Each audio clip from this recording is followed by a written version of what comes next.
क्या Israel versus Hamas, Israel versus Lebanon, Israel versus Iran, ये तीनों जंगी मोर्चे हाईजैक हो चुके हैं। इजरायली प्रधानमंत्री नेतन्याहू और ईरानी सुप्रीम लीडर आयतुल्लाह खामनेई के बीच पहले से ही एक दूसरे के खात्मे को लेकर लकीरें खींची हैं। लेकिन क्या नेतन्याहू और खामनेई सिर्फ इस जंग के मोहरे हैं? क्या पर्दे के पीछे मिडिल ईस्ट में भी अब पुतिन और बाइडेन की टक्कर चल रही है? क्या अरब की जंग को और भड़काने के लिए पुतिन और बाइडेन आमने सामने आ चुके हैं? इसके एक दो नहीं बल्कि कई बड़े संकेत मिले। ये संकेत बताते हैं कि यूक्रेन के जंगी मोर्चे के बाद अब अमेरिका और रूस जैसी महाशक्तियां मिडिल ईस्ट में टकराने जा रही हैं। इनकी ये टक्कर मिडिल ईस्ट के क्षेत्र को परमाणु जंग के मुहाने पर ला सकती है। कैसे, इस रिपोर्ट में देखिए।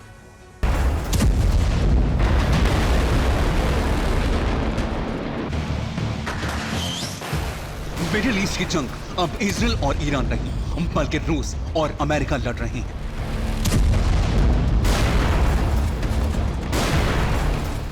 इस युद्ध में अब इजराइल और ईरान के हथियारों की नहीं बल्कि रूस और अमेरिका के हथियारों की टक्कर हो रही है।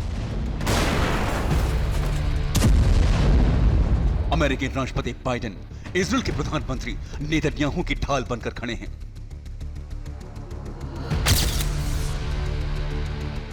तो उधर ईरान की तरफ से पुतिन भी जंगी मोर्चे पर उतर आए हैं।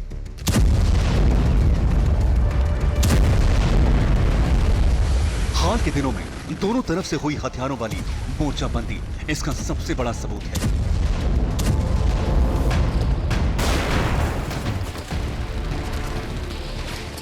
खबर है कि अमेरिका तेहरान के खिलाफ तेल अवीव को अपना सबसे बड़ा हथियार देने जा रहा है।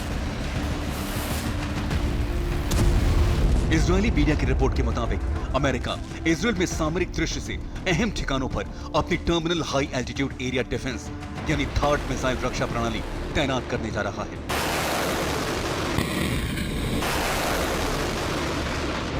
यह तैनाती ईरान की तरफ से बैलिस्टिक मिसाइल वाले खतरे से निपटने के लिए की जाएगी।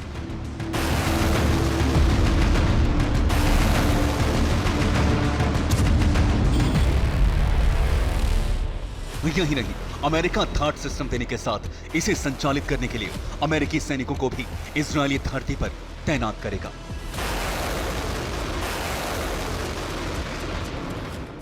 अमेरिका ने मध्य पूर्व और यूरोप में कई तरह की मिसाइल रक्षा प्रणालियां तैनात की है, जिसमें पैट्रियट सिस्टम भी शामिल है।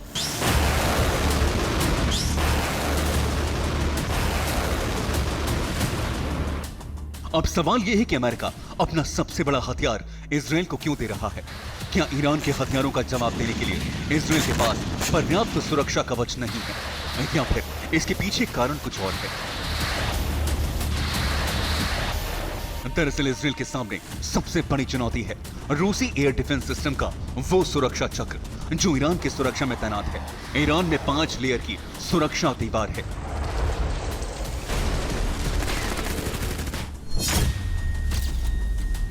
पहली लेयर में रूस के S-400 एयर डिफेंस सिस्टम तैनात हैं। दूसरी लेयर में भी रूसी एयर डिफेंस सिस्टम की ही तैनाती है, इसका नाम है S-300। तीसरी लेयर में रूस के ही पंसीन एयर डिफेंस सिस्टम ईरान की सुरक्षा में है। चौथी लेयर में ईरान ने अपने स्वदेशी एयर डिफेंस की तैनाती कर रखी है, इसका नाम है खोरदाद एयर डिफेंस सिस्टम। पांचवी और अंतिम लेयर है बावर एयर डिफेंस सिस्टम, जो कि अलर्ट मोड में है। बावर भी ईरानी एयर डिफेंस सिस्टम है।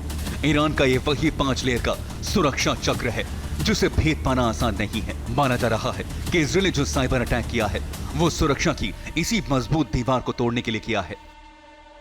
मिडिल ईस्ट की जंग को लेकर अमेरिका और रूस दोनों की तरफ से हलचल बढ़ी हुई है। एक दिन पहले ईरान के नए राष्ट्रपति मसूद पेजेश्कियान ने रूसी राष्ट्रपति व्लादिमीर पुतिन से मुलाकात की।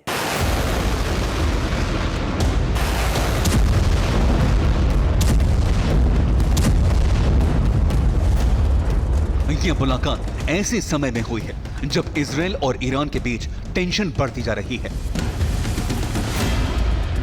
इजरायल लगातार ईरान समर्थक हथियारबंद संगठनों पर हमला कर रहा है। मुलाकात की जगह तुर्कमेनिस्तान की राजधानी अशगाबाद थी। यह मुलाकात इसलिए भी अहम हो जाती है क्योंकि ईरान ने 1 अक्टूबर को इजरायल पर हमला किया था। अब ईरान जवाबी कार्रवाई का इंतजार कर रहा है। मुलाकात के दौरान पुतिन ने ईरान को भरोसा दिलाया है कि रूस उनका साथ देगा।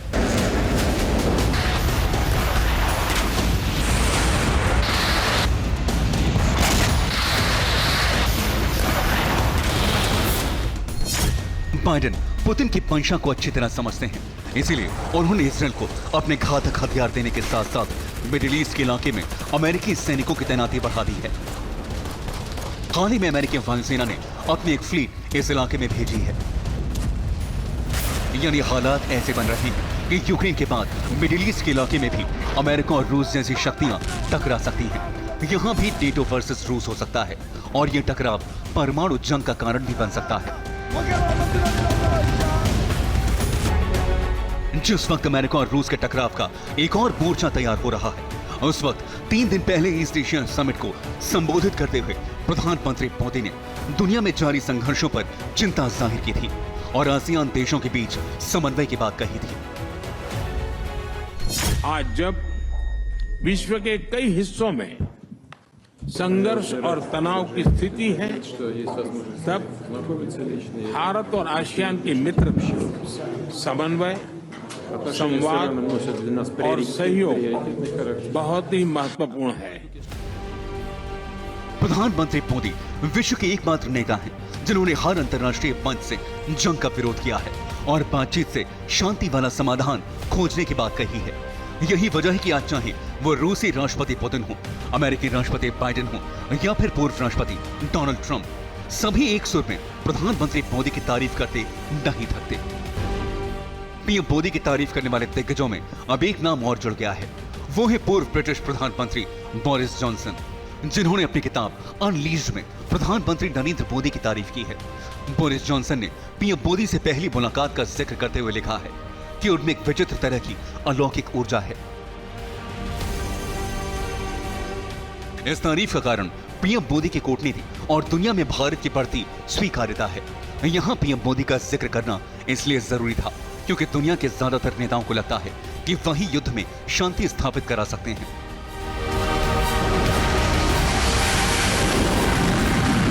अब जब मिडिल ईस्ट में रूस और अमेरिका के बीच नई जंगी टकराव की आशंका बढ़ रही है, ऐसे में दुनिया की नजरें एक बार फिर शांति की कोशिशों के लिए पीएम मोदी की तरफ टिकी हैं।